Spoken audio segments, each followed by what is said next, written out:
Welcome to section 3.9, local linearization and differentials. In this section, we are going to work with differentials, propagated error, and differential formulas. So this is a continuation of what we were doing with Newton's method. We're going to use linear approximations to we're going to use a tangent line approximation to approximate what's going on, kind of like we were, except for in this case, we are not going to be using the x-intercepts for this. We're just going to be using the tangent line equations. So you can go ahead and fill this in. We're going to tangent lines, and so this is basically we're using point slope. If we substitute in a point C, we get fy minus f of c equals f prime of c, x minus c. If we move the f plus c across the equal sign, and so on and so forth. And so that we'll get a very good approximation of what is going on at a particular point. And so I'll show you, I'll have a picture for it in just a matter of moments to kind of show how this is going to work. And after I do my example, I'll kind of explain the picture. It's a little bit different, but similar to what we were just talking about. So here's my example. I've got this example of we want to do a tangent line approximation for f of x equals 1 plus sine of x. And so if I was to go ahead and write a tangent line equation, y minus f of c equals f prime of c x minus c, and I substitute in my value, my c value of 0 for this, I would get y minus f of 0 equals f prime at 0, and then x minus 0 when I substitute that in. And if I simplify this down, well, f prime, remember that if I take the derivative of this guy up here, f prime of x, I get cosine of x. And so really what I've got here is f prime, f minus 1, because that's the y value up here, that's my f of 0. And then f prime at 0 is saying cosine of 0 for my slope times x minus 0. Well, cosine of 0 is 1, so what I end up with is y minus 1 equals x, and then if I add y across the equal sign, my tangent line approximation at the point 0, 1 is a pretty good approximation, is going to be x plus 1. All right, and so that's what I'm going to use to do this. And so then we can kind of make a table of values, substituting in x values for my tangent line approximation, and you can see that I may be a little ways away from it, from the values of 1 plus sine of x as I'm away from the point 0, but when I get to 0, I should be exactly the same. And so that's really where the tangent line approximation is helping. And so if we're close, the closer we are to the value that we are going about, which is this point right here in this case, then the closer approximation we will be. And I'll show you a picture of that in just a second. So if I put in negative 0.5 into this equation right here, I should get 0.5. It's close, but not quite the same. If I put negative 0.1 in there, I get 0.9. You can see I'm getting closer to the approximation. If I put negative 0.01, I get 0.99. And so as you can see, I'm getting closer. And then, of course, if I put 0 in, I get 1. If I put 0.1, I'm at 1.01. So that's not too far off, but it's kind of far. And then 1.1 for this guy and 1.5 for that. So you can kind of see that as I get further away from the point that I'm concerned with, the further my distance was away with my tangent line approximation. And so basically what's happening here is that I have this graph, and I have a point on the graph that I'm looking at, and this would be my c value here. And that's my c value. And so with that being said, I can draw a tangent line to it and through that point. And so a tangent line to the curve, and what you're basically getting is that, my distance, that if I went to, if I added on a change in x, we'd have c plus dx here. And so that would go up to my line, and that guy, the change from the tangent point over here is my change in y, my change in x, sorry, my change in x here, and this guy becomes my change in y. And so these are the differentials that we're dealing with. But dy is also equal to f prime of c delta x. And so all of this stuff right here is just taking into account what's going on. So like this guy right here, f of c was to my original height at c. Then I added on the dy, and that gave me the little extra distance to the tangent line.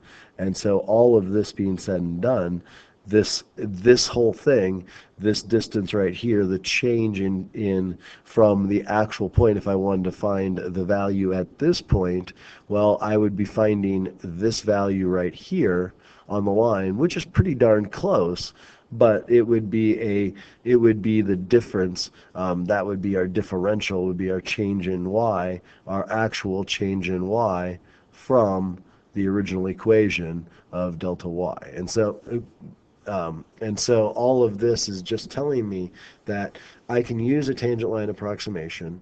It's going to be close to what I want, but it's not exactly the same. So when I write this, we have our equation. The quantity delta x is traditionally called our differential of x.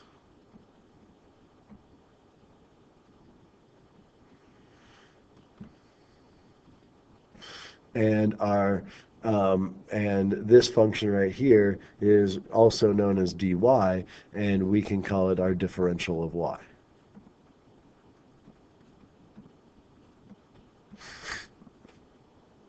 And so basically what we're saying is that this little differential is going to be the closer we get to the point we want of C, we're going to move this point closer to C. And as it gets closer to C, we're going to end up getting a very good approximation of what is going on here. And so this is kind of what we were talking about. We had our sine curve just a minute ago.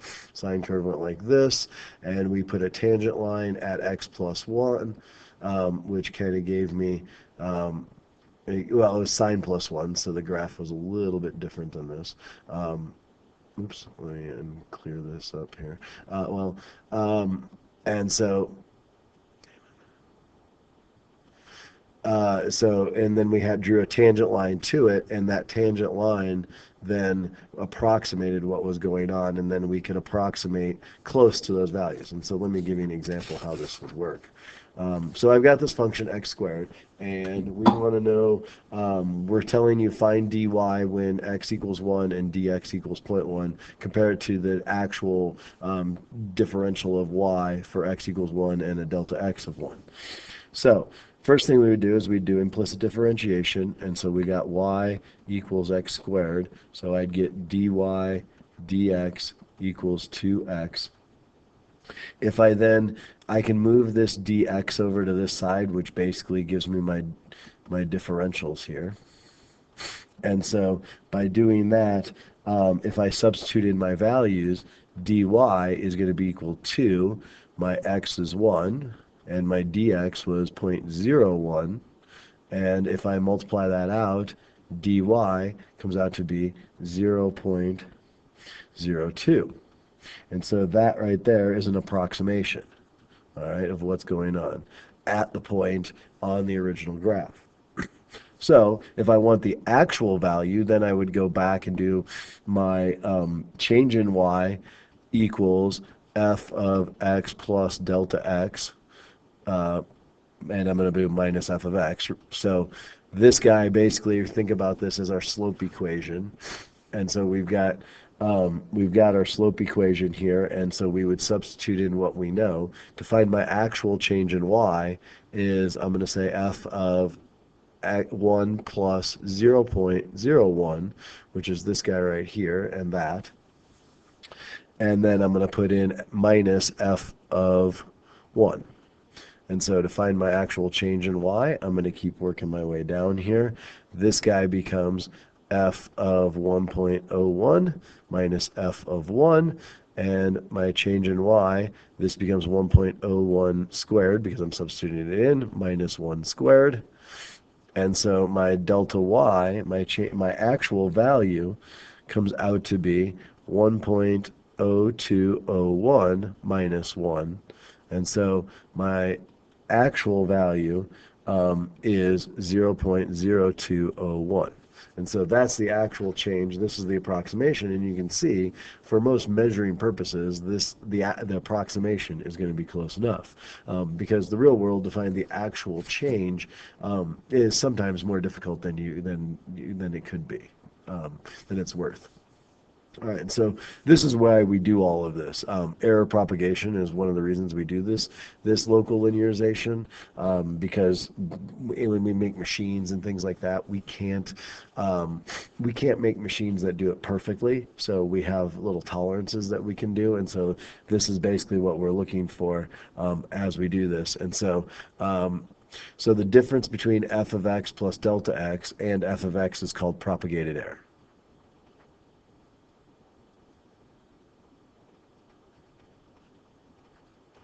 All right, and let's talk about the equation here for just a minute. So if I go back to my delta y equation, which I had just a minute ago, that is my propagated error. This is my propagated error, my delta y. And then I have that f of x plus delta x. Well, f of x plus delta x is an exact value. And up here, this delta x is a measurement error. So if you were measuring something, that would be the error you'd have in measurement, because we're human and we can't necessarily make everything perfect. So that would be our measurement error, would be our delta x. And then we're subtracting away f of x, which is our measured value. Okay, and this is what we measured. All right, so we kind of go through this then, and then this will get us our propagated error. So let's look at this problem here. All right, so we could go through, and so they're talking about a volume, the radius of a ball bearing being 0.7 inches. If the measuring device is correct within 1/100th, estimate the propagated error of the volume of the ball bearing. So if I'm going to do this, we'll start with the volume of a ball bearing, which is the volume of a sphere, 4/3 pi r cubed. And then if I differentiate this, dv dr, with respect to r, I'm going to end up with oops, let's try this correctly, 4 pi r squared. And so then if I move the dr across, dv is going to equal 4 pi r squared dr. All right, now I know the radius of the sphere is 0.7. I know the error is plus or minus 0.01. So I will substitute that in, and this is going to tell me the volume, the estimated volume of the sphere that we're going to end up with. All right, and so what we can do is we would go through and say, okay, so dv is going to equal 4 pi, radius is 0.7, and we're going to square that, and then we have plus or minus 0.01.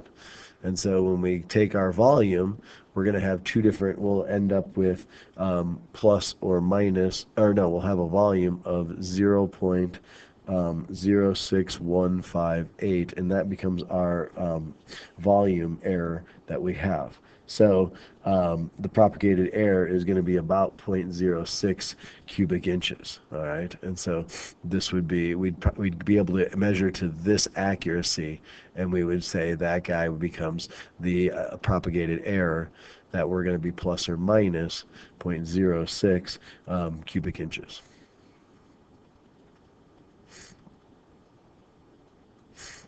And then the relative error, when we do a relative error on this thing, basically the only difference is that we take dV divided by the actual volume. So this number right here, we're going to say that dV, remember, is 4 pi r squared dr, and volume is 4/3 pi r cubed. And so if I kind of reduce this problem, the 4's will reduce out. The 3 will end up going to the top, so dv over v. The 3 will end up on top, and the pi's will reduce out.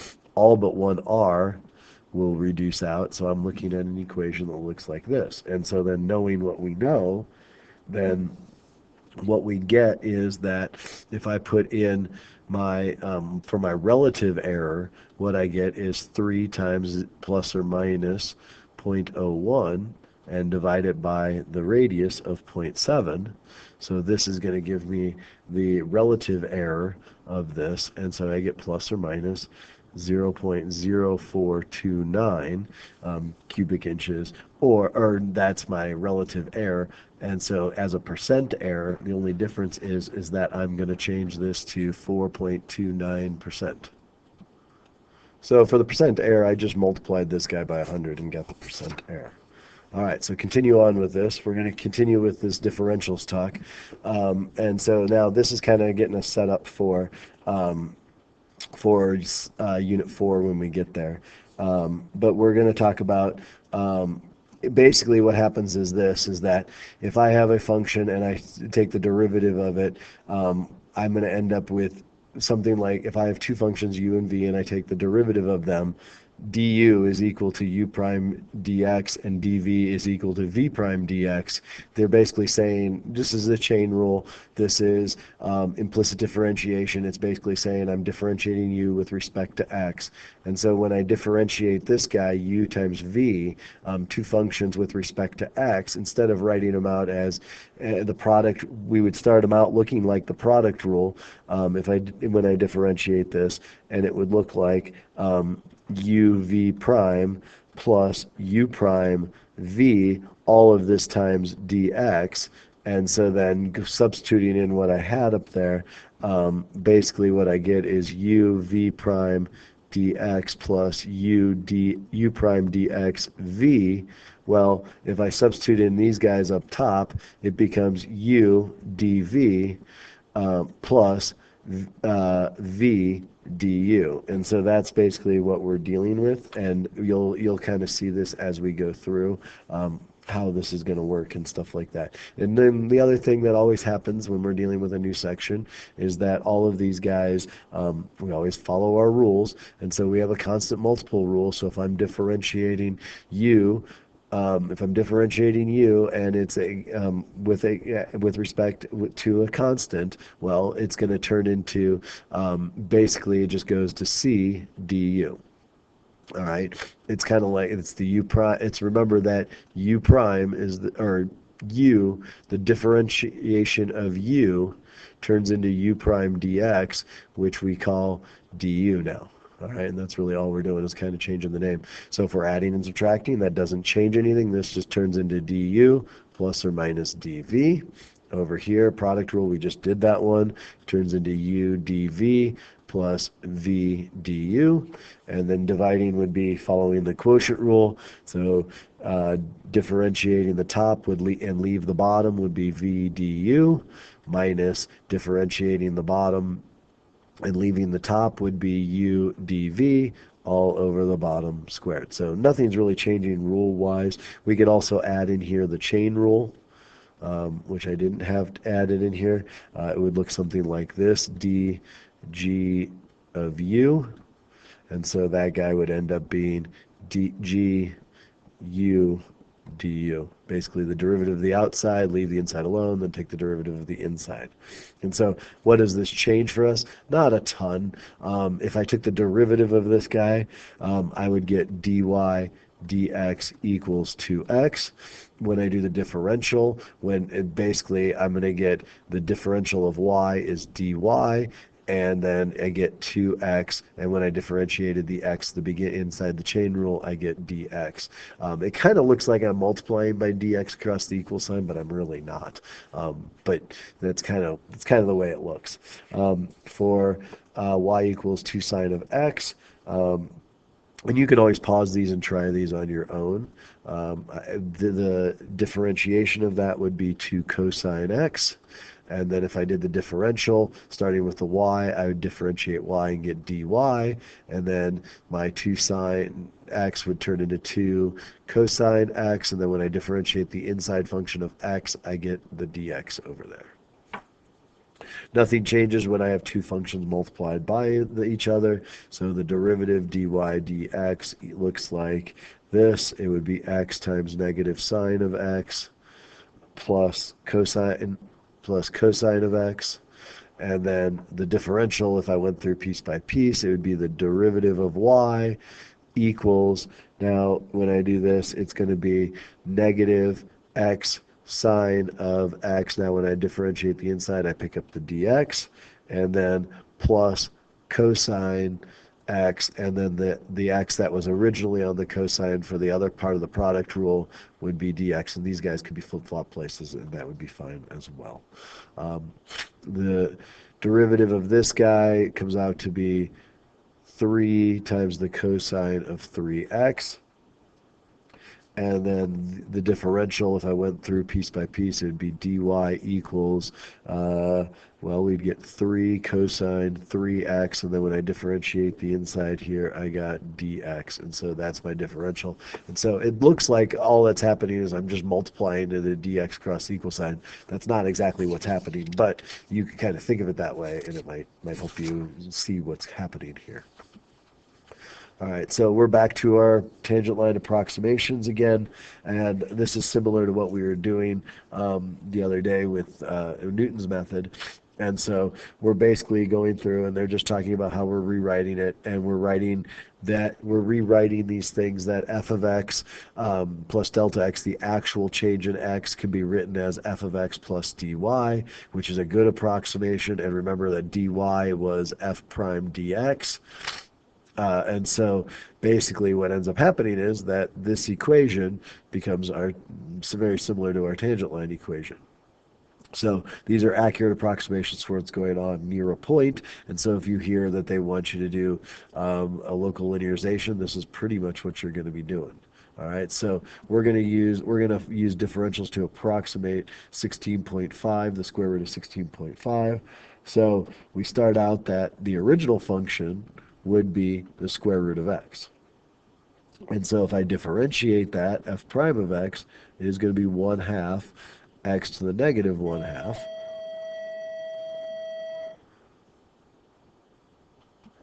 And my change in x on this guy is going to be 0.5. All right, and so if I go through and use my approximating, I'm going to say f of x plus delta x. Well, that guy is going to be approximately equal to f of x plus f prime of x dx. And so substituting what I know, well, over here, this guy is 16 plus 0.5. That's what's my function is the square root of x. X is 16, 0.5 is dx. And so if I kind of substitute in what's going on over here, we'd say f of 16 plus f prime at 16 times 0.5. All right, the dx is now 0.5. So if I continue with this, I'm going to get, well, the f of 16, the function was square root of 16, so it's 4. Over here, I'm get 1 over 2 root 16, and then times 0.5. So there's my setup for that.